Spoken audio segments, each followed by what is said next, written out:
Yan, I'm back. Ah, guys, may good news tayo ngayon kay Pastor Apollo Kibuloy. So, 'di ba nabalitaan natin, guys? Diritsahang chika na 'to, ah. Wala akong tips na maibibigay sa inyo ngayon kasi nagmamadali ako kasi darating na ang madam ko. So, kasi alas 6 na ng hapon dito sa Taiwan. So, saglit lang talaga to na saglit na chismis lang to, guys. Saglit na marites. Ito, guys, na panood ko kanina sa SMNI interview sa abogado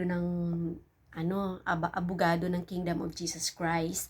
Ang sabi, guys, 'di ba nabalitaan natin na na may balak na kuhanin ang mga kayamanan ng Kingdom of Jesus Christ. Plano ng mga ahas sa gobyerno na kuhanin nila kung anong meron si Pastor Apollo Kibuloy. Ngayon, guys, nakarma sila. Mautak din. Utak ang gamitin ba? Ana ba? Mirisin ninyong tanan, mga jahas kayo dyan. Mga walang hiya kayong mga magnanakaw kayo.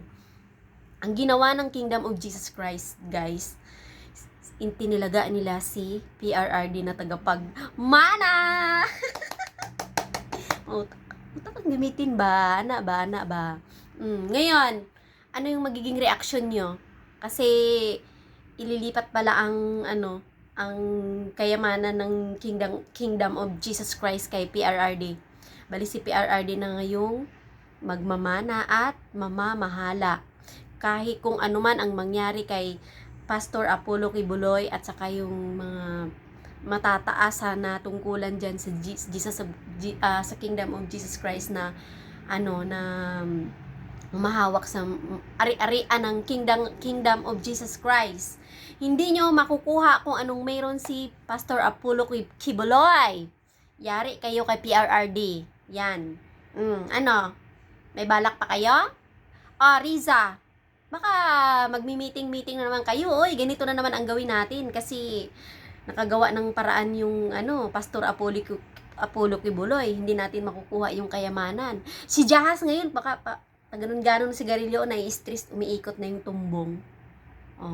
Ngayon, PBBM, mali yata ang strategy nyo. Kasi, lumabas ang plano nyo na may plano kayong kuhanin ang ari-arian ng Kingdom of Jesus Christ.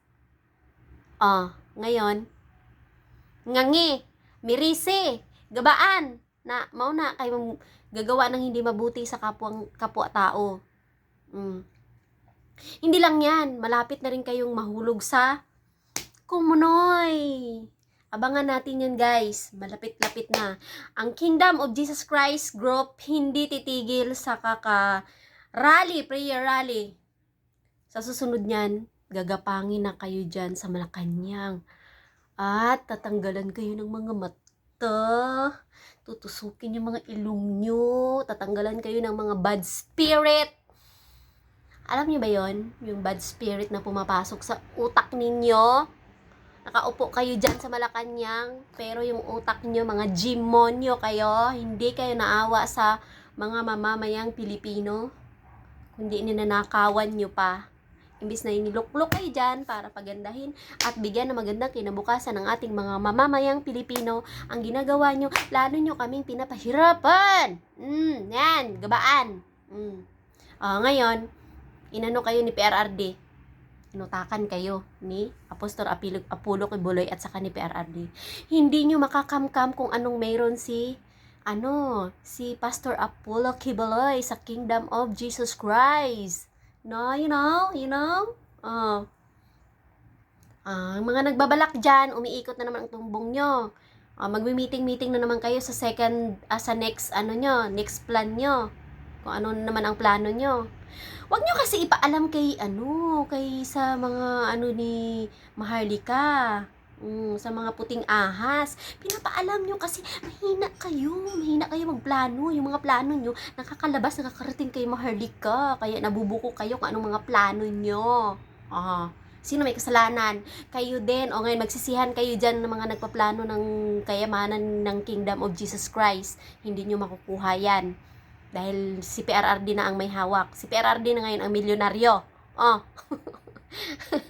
Kuhanin nyo doon kay PRRD. Pagmumurahin kayo. Yun lang guys. Salamat. Baba. Paki-subscribe na lang ako guys. Thank you so much. Baba. Next vlog. Abangan nyo. Thank you.